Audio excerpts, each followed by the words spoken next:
Welcome to After the Show, your weekly movie podcast brought to you by A. Scully and Sid Talk. We're addicted to movies. Are you?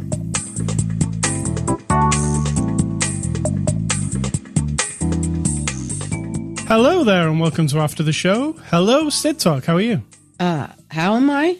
Well, through the course of this podcast, listeners will find out that I have a bit of a cold, as do you. I also have a cold, but I don't sound like I have one like you do. I do, because you know what? It just started dripping down the back, and everyone knows what it's like, and it is shitty because it's been going on all week, like since Monday, and this is Saturday. But everybody out there has had a cold before. Yeah, and this is the before the after the show discussion because we were both sitting here clearing our throats and coughing, and I'm drinking hot tea, and I had a shot of whiskey and some honey, all the stuff. So I should be in a really good mood, but I might cough a few times. And we might be shorter than normal just because we either end up having a coughing fit or we just go asleep in the middle of the podcast. Something. Well, whiskey will do it, but we'll see. But the show must go on. It must. All right, it's Saturday, May the 13th. This is After the Show number 787. We're a movie review podcast, and every week we look at a new movie. This week's no exception when we look at the movie Evil Dead Rise. It's a 2023. You can watch it now on VOD, and it's rated R. It's definitely an R-rated movie. From our friends at Warner Brothers, Sid Talk, can you give us a synopsis of the movie Evil Dead Rise? I'm not sure if I should, because if people don't know already, Evil Dead is it more important to you than Star Wars or just equal? It's always been very important to me. It has. It shaped my horror watching life. And so would you say it's equal to Star Wars? I know it's dangerous territory. Yeah, it's in my cinematic top 10 for sure. Right on. So I'll let you give the synopsis. Well, this one isn't from me. It's from the marketing geniuses at Warner Brothers. A twisted tale of two estranged sisters whose reunion is cut short by the rise of flesh-possessed demons, thrusting them into a primal battle for survival as they face the most nightmarish vision of family imaginable. It's about family, like Fast and the Furious, but in a different way. Sita, what did you think of Evil Dead Rise? I should first ask me what I think of that summation, because I don't like it. It's not like they're estranged. One sister travels with her job. Yes, it seems like they've had a bit of, they're just different people, and now she's coming back because she's having some life trauma. And so that assessment, even though the people who wrote it probably think of it that way, I didn't think of it that way at all. Two different sisters who are not the same person. And now battling the Evil Dead. Yeah. Well, one more than the other. Spoiler alert. Evil Dead Rise doesn't require you to see any of the other Evil Dead movies, actually. I thought about that while we were watching it. And you could enjoy this on its standalone. I don't know about that. I think I'm blinded by having seen them all and the television show. And so I know all the stuff. I don't remember every detail like you do, like throwbacks to different lines and things like that. But I understand the world of it. I understand, actually, they don't address this in this movie at all, but because it's been addressed in the television show, how these demons and spirits, are riled up and what they want to do to the world and how they get stuck in you and all that stuff. I do understand that. They don't tell you any of that. It's like shorthanded. So having known that, I think makes it does. And I hate that because I hate it when somebody makes a movie that I know nothing about and they assume you know stuff that I don't know. So I'm torn, but I do think it, as a horror movie, if you were just to go watch it, it would seem a little bit like it's gory, it's bloody, it's touchy-feely, or not touchy-feely, it's very controversial because there's children involved and a mom, and you pregnant people. Yeah, you feel like, like, oh my, you are treading here on some sacred territory, right? So it has a lot of visceral, reactions, a lot of gross stuff, and so I think it can stand alone as an experience, but for me, I'm glad I know the Evil Dead universe to go with it. 2013, they remade The Evil Dead. And that was awesome also. It was just like a reimagining of the original one. Well, tell them a little about Evil Dead. The original Evil Dead? Assume that people listening, one person doesn't even know what we're talking. I can tell you my experience with it, which was funny. All right. We rented the videotape, Evil Dead. Hold on. What century was this? It was in the 1990s. or late 80s, I would say. Okay. So we rented the videotape, came home with it, and it was like tea time, 5, 6 o'clock. It wasn't even dark outside. We were watching it, and the person I was watching it with had a newspaper because they were half reading the newspaper, half watching the movie, right? And there's a big jump scare in the movie to do with the trapdoor. Yeah. When the trapdoor jump scare happened, that newspaper, which was one of those big newspapers that you have to hold up, got ripped in half. I absolutely remember that happening. So that was my introduction. I wasn't as scared as this person was. Hold on. So we've got videotapes and people reading the newspaper. Yeah, it's old-timey. So the original Evil Dead movie was a long time. And I can remember that this videotape that we rented from the shop, it had clearly been rented 1,000 times because it was really... VHS was, kind of grainy as it was, but this one was bad. It was like, where the tracking was off. Yeah.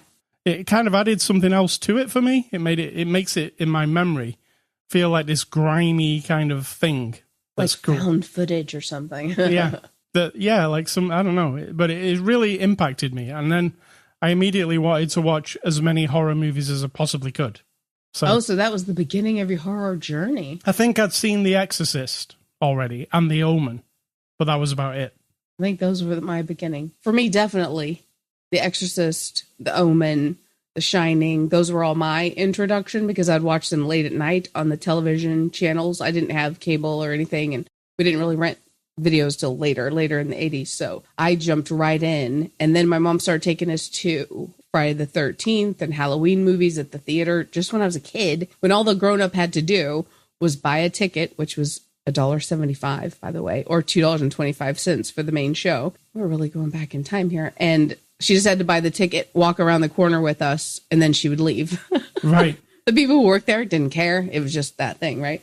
So that was my introduction, was Exorcist. So, and I didn't even watch Evil Dead till I was an adult, I don't think. No, I was 13 maybe when I watched it. Definitely wasn't a kid. Yeah, and it's not a kid movie. No. So Evil Dead Rise, getting back to this, I said to you when it was over, that's exactly what I was looking for in an Evil Dead movie. Very good. It had all the things. It had all the callbacks to Evil Dead. But it also, I think it added something new to Evil Dead because of this mommy/family dynamic thing that was going on, which we haven't really had before. What it tells you is that these demons do not give a crap about anything. They truly want chaos and suffering and pain in the realm or whatever it is they're doing. Tell us how the demons come into the world. It is a trope of the Evil Dead movies. So in the old one, they used a reel-to-reel cassette player, and they find it and they play it. And as they play it, there's like incantations on the tape. And as the incantations are spoken, the thing starts happening. In this one, it's on a vinyl record. My question is, who put it on the vinyl record? Yeah, exactly. Well, it was a priest this time who was recording it. He was recording like a meeting. It was 1923, so that was quite common. Right. To record, to have someone there to record audio on a phonograph record type of thing. Yeah. So in this one, we've got a character in here who's a DJ. So we've got the turntables so we can play them. Right on. Then we find the record, stick it on the turntables, then all hell breaks loose. Evil Dead Actually Rise. I really liked the dilapidated scenario, the high-rise block that they're in. Yeah. It's basically on the verge of being, is it condemned? Is that what you call it? Yeah. So in a month, it's going to be knocked down. So it's on its last legs. It's disgusting looking, dirty, kind of everything's falling apart. And it's just the right vibe for this movie. I felt like the high-rise itself was a character in the thing. Listen to you. Hollywood speak. Yeah, it felt like it. Every time, even when they just sat in the living room, it just seems grimy, doesn't it? And you're like, is this a nice place to live without the monsters and stuff? Just living there day to day? Is it? Because it's so dim and Well, I have a dingy. feeling it was cheap. That's why this mom of 3 was living there. Yeah. Yeah, I liked where it was set. This movie has no holds barred. It goes there with like the cheese grater scene, for instance. Oh, God. Yeah. Oh, that's all we have to say. And somebody's going to be like, oh, gross. There's a cheese. Yeah, it's just, it does Evil Dead stuff, but it really turns it up, like gore-wise. There's blood everywhere. Nobody's safe. Stabbing. You know, it's not like Scream last week where everybody just gets stabbed. And you're like, oh, somebody's going to get stabbed again. How unique. And they have plot security or whatever it's called. Plot protection. Yeah. Plot armor. Yeah. But this one is, you know, you don't know who's going, how they're going. You do know there's going to be a lot of casualties. In that hallway, there was a lot of casualties. Yeah. Outside the apartment. I like that scene, actually, with when you're looking through, there's like unique Sam Raimi-ish camera work where it's looking through a peephole and stuff's happening outside. It does the thing at the beginning where it flies through the trees and through the forest, but then it turns out it's a drone. But again, people who don't know these movies don't know what you're talking about. No, it's full of those little callbacks, though, isn't it? But what's the callback is what I'm saying. The callback is, back in the day, Sam Raimi basically put a camera on a piece of wood with some wheels on it, like a skateboard, and pushed it through the woods to try and get this steady shot of evil approaching the cabin. But they do it here with a drone, but the joke is that it's a drone, right? Right. But it's cool. It's a good opening. And I really like the title card for this movie. Yeah, really good. There's a lady possessed, and the words Evil Dead Rise are in the sky, and it looks really, like, intimidating. Like, the whole movie is going to, from this point on, it's going to intimidate you. And it does. It's, I like the gore levels are good. It goes a bit crazy, like with the elevator and blood. There's a lot of blood. Did I mention that? There's a lot of blood. There's a lot of that final encounter. I'm not going to spoil the final encounter, but that encounter was cool. It was set up. If you're watching the movie closely, everything's set up. I saw that van in the Fonda van. Uh-huh. I saw it at the beginning of the movie because I noticed the Fonda thing, and I was like, oh, there's a chainsaw on the side of the van. Basically, a tree chopping company with a chainsaw on the van. And again, chainsaw is important because... Evil Dead, there's always a chainsaw. In Evil Dead, there's always a chainsaw in every movie, and there isn't an exception. It's in all the movies and the TV show. So when you see a chainsaw on the side of a van, I think you know what you're in for. I also said to you at the beginning of the movie, the little girl's got a baby's head doll on the end of a stick. I said, that's probably going to come in useful at some point. And it does. Not really. She tried. Not useful, but it gets used. Just so you know, if in this universe, in this plane or dimension or whatever we're talking about here, where these evil spirits find a way into the human body, the body dies, you're like a zombie, they're in you. They are unkillable. For the most part, absolutely not the body of the person. It's very difficult. In fact, how do you even do it? I can't remember. It said on the yeah, he record. said dismember him, but I don't think that actually does it because he said it failed. Yeah, and I don't remember any success unless you completely blow them up, like explode them. It failed back in Evil Dead 2 when he chopped his girlfriend up and stuck her in the ground, and then parts of her body started coming back, remember? See? So yeah, dismemberment does. I don't think there is a way of stopping it. I guess if they came out from the depths of hell or wherever they're from because of an incantation or something spiritual, that's the only way you can thwart them, right? Yeah. For me, it was a very good hit Evil Dead movie, and I really liked the 2013 one, which was more gross and unsettling. This one was more action, like an action movie with a load of blood in it, right? True. This one's only an hour and a half. It went by so quickly, it was over before I was like, oh, really? Is that the end? So that means it's good, right? If you like it. Yeah, and it didn't feel cheated or short. It was fine. You get enough to care about the people at the beginning. At the first, I was like, oh, they're really all obnoxious, right? They seem obnoxious, this family, in some way. Like everybody's got... They're sort of caricatures of a family. The mom's a tattoo artist. The son is a DJ with like darkness all around him. The little girl is cutting the head off a doll and putting it on a stake. So she's a little bit not your typical, what you would think stereotypically. And then the teenage daughter also, she's looking for her favorite black shirt so she can go protest about global warming. And so they're very... written. Yes, that's a good word. You know, when that happened, I don't know if I care about them, but I started to care about them pretty quick. I did too. And they all start to drop off pretty quick too, so you don't get long to care about them. I mean, it is a horror movie. People are going to die in a horror movie, and lots of people will die in this one. So, moving on to the cast. Most of these actresses and actors are Australian, by the way. Did you notice that? I could tell the little girl was, yeah. Well, the little girl is actually the exception. She's British. British, yes. Yeah. She was trying really hard to hide it, but it wasn't working. Alyssa Sutherland plays Ellie. She's the mother. And she's awesome. When she's Ellie, she's awesome.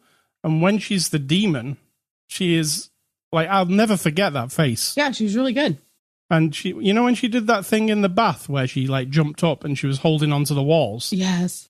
I'll never forget that image. It's horrible. I mean, I doubt if she was doing that. It was pretty cool. It was cool. She was very good. So she really has to anchor everything because she's the antagonist, isn't she? It gets into her first, and she's pretty much the terrible. Yeah. But she's good at it. We've got the kids as well, and the sister. Gabrielle Eccles plays Bridget.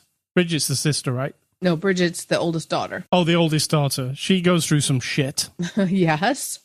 She was also good. Lily Sullivan is Beth, and that's the sister.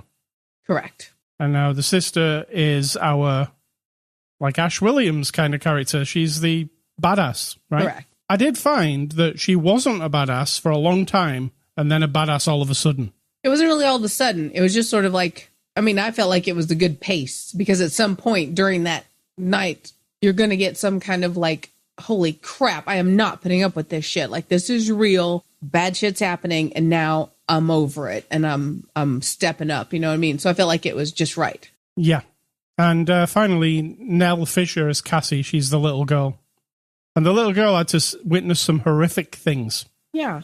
She was under a table while all kinds of stuff was going on. I feel like the son was just in permanent, like, sad eye, scared mode, unfortunately. So it wasn't super great. But, you know, it's an odd movie to talk about performances.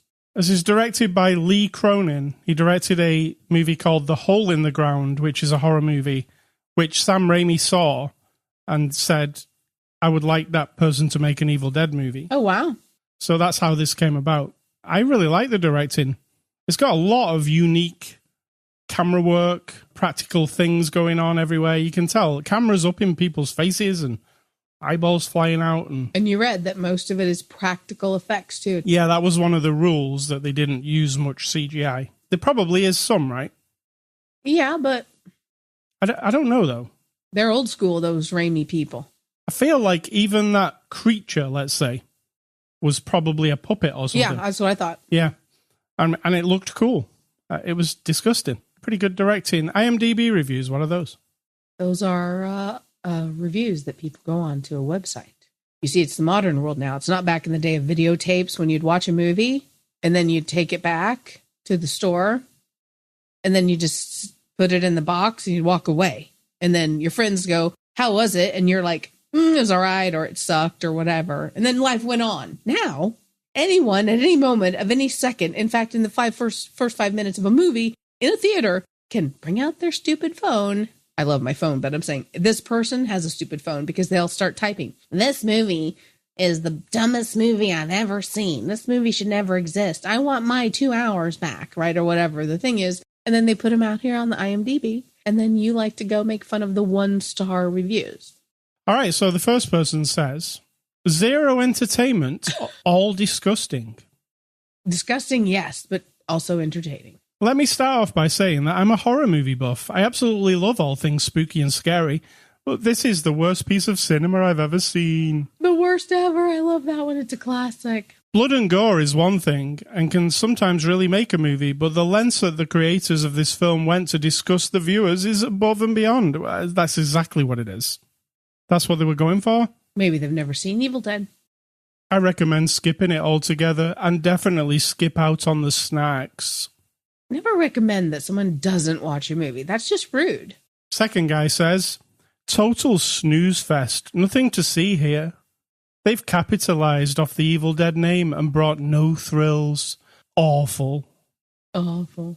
The last guy says, such a disappointment. They said it was a zombie movie, but it had no zombies. I will save my money and watch The Walking Dead. What does he think she is? He doesn't understand the world. She is a zombie because she dies. So you have to die. And then the spirit either has already gotten into you and now it is taking you over, or then it gets in you. So yeah, it's a zombie. Exactly. That is the IMDb reviews. Let's give this movie a score. Extras we didn't see because this is the streaming version. It is out on Blu-ray in a couple of months. You'll be able to see some extras then. I'm going to give Evil Dead Rise an 8 out of 10.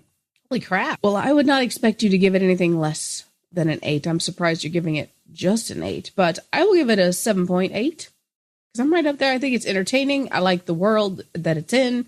I thought it looked good. Special effects were good. It was entertaining. I'm all in. And it was gross. It was gross. Oh my. And it's hard to gross me out. Yeah. And there were times, the cheese grater, I was like, oh no. Like the shaving scene in Cabin in the Woods. Cabin Fever. Cabin Fever. Oh. Yeah. Cheese graters are just it's just a nasty weapon, really. I mean, it's a nasty weapon when you use it on cheese. So I wonder if you had a burglar come in your house, you pick up the cheese grater and you point it at him. Would they just be like, oh, that's fine, I'm out. Yeah. I've seen Evil Dead Rise. I'm leaving. Or I know that's a serious weapon.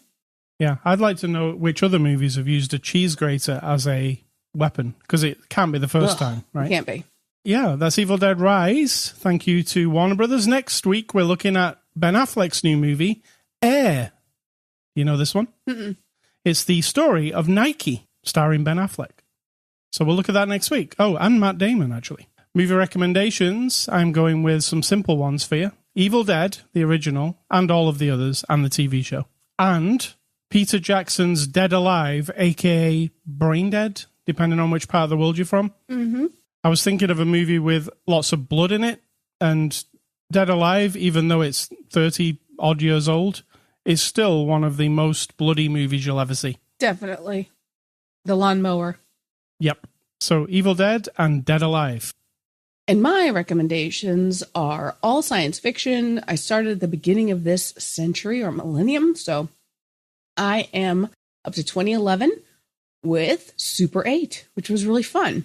J.J. Abrams. Yeah. I mean, I really enjoyed that movie. That's one of those where you're like not sure what's going on, and then you're like, whoa, you know? Yeah. Then I have The Thing, also from 2011, so a remake of the original. It was okay. Nothing's a patch on the original, though. True. And then we have Battleship, which was 2012. Rihanna. So Battleship was all right. I liked it. If I'm not mistaken, it was Liam Neeson. Correct? Yeah, directed by the guy from The Last Seduction. I always forget his name. Oh, yeah. And it's not what it sounds like. It's science fiction, but it's called Battleship. Yeah. But based on the Battleship board game, weirdly. But it isn't really. No. I mean, you have to watch it and then you'd be like, no, it isn't. Who said that? They're full of crap. Then we have Cloud Atlas, which has great potential, but I wasn't super in love with it. I mean, I kind of...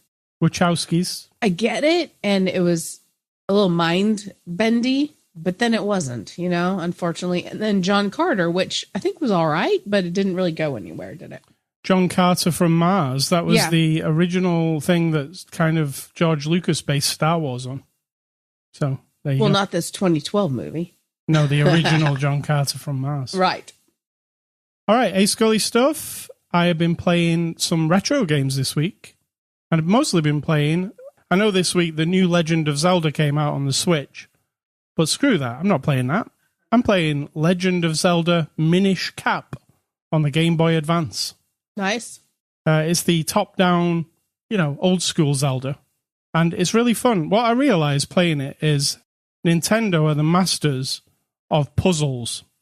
So if you like how do I get out of this dungeon with the tools that I've got? Like, what's the deal? And you've got to work it out.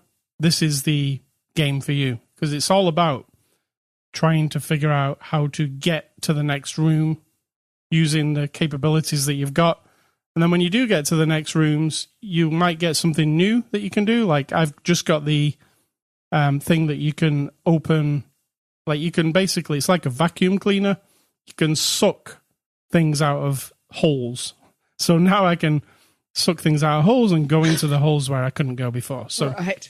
It's a puzzle game, basically. with an RPG, aesthetic to it. I mean, you've all played Zelda before. And there's a new Zelda, so I have not played Zelda, so that is incorrect. Well, you are an exception. I am not. There's a lot of people who've never played Zelda or even know what you're talking about. So there's a new Zelda this week on Switch that everybody's playing. I'm not playing that one. I'm playing this one. What's for dinner, Sid Talk? Tonight, we're going to have tofu sandwiches because, and I'm telling you why, and people will be like, why do I care about that? And, ew, gross tofu. Whatever. You can live in your own little isolated world and think that forever. I don't give a shit anymore. I'm tired of explaining it to people. But unfortunately, today is a very important day for my niece, and I was invited to go, and it was her hand fasting, and I have this. So my plan was, and I had promised to bring what I call tofu bites for up to 100 people. So over the last few weeks, what have I been purchasing? A lot of tofu. I had to cook the tofu, even though I can't take it and share it with anyone. So tonight we're having tofu. Tomorrow we'll be having tofu, and probably the next day. And we're vegetarian. That's why we're telling you we don't starve to death. We eat really good stuff. And yes, my tofu is fantastic. I like tofu. Yeah, it's good. All right, Sid Talk, this is your time to say your advice, but keep it short so you don't cough. Okay, I'll keep it as short as I can. I mean, if you look at it, you could keep it very short. You could have 3 words if you want. I could, but it's not that. I just, you don't know this, but I took a break and I went and took a big shot of cinnamon whiskey, which helped. So you might be slightly more inebriated. A little more happy, but I'm not coughing at the moment. So my advice isn't advice. It's just a thing. Deep thoughts, we'll call it. So life is short, right? Even if you live 100 years, which sounds like a lot. But if you think about $100, it goes pretty fast when you spend $10 over there and $20 over there and $20 over there and 10 over there. Because if you're not keeping track of the 10s and the 20s, like before you know it, you're like out of money. And I feel like that's how time is with life, that you and I have been married since the year 2000. Year 2000. The distant future. And that's 23 years ago. And so if you think like in a flash, like a snap, I can remember first time I ever talked to you on the old internet, old-timey internet. Remember, this is still the 20th century. We met before all the fancy stuff happened. And I'm transported there as if it's like right this second. I can feel it. I'm in the room where I lived with my sister on this crappy computer in a little hallway room and talking with this person from halfway around the world. Like it was, and then the modem sound. And then I had to get off the computer when she wanted to use the phone. But that was 23 years ago. I just spent 23 years of my life. Now, yes, things have happened, but in your mind, when you're my age, I'm 55, you're like, where did that $55 go? You know what I mean? 18 years of growing up and then a few years of not really paying much attention. And then I've been at my job for 24 years and married to you for 23 years. It's like snap, snap, snap. It's done. So that's it. Life is short. All right. ascully.com is where you can get this podcast, Twitter, Facebook, and Instagram. We're on social media, ascully and Sid Talk. You can also go to Spotify, iTunes, Amazon, YouTube, anywhere where podcasts are available. Email feedback to me, ascully@ascully.com. Do not email Sid Talk because she will be too busy coughing and won't email you back. And stay classy, the Evil Dead franchise. I'm sure this isn't the end. And I'm going to say, think for yourselves, because if you're not doing it, definitely someone's doing it for you.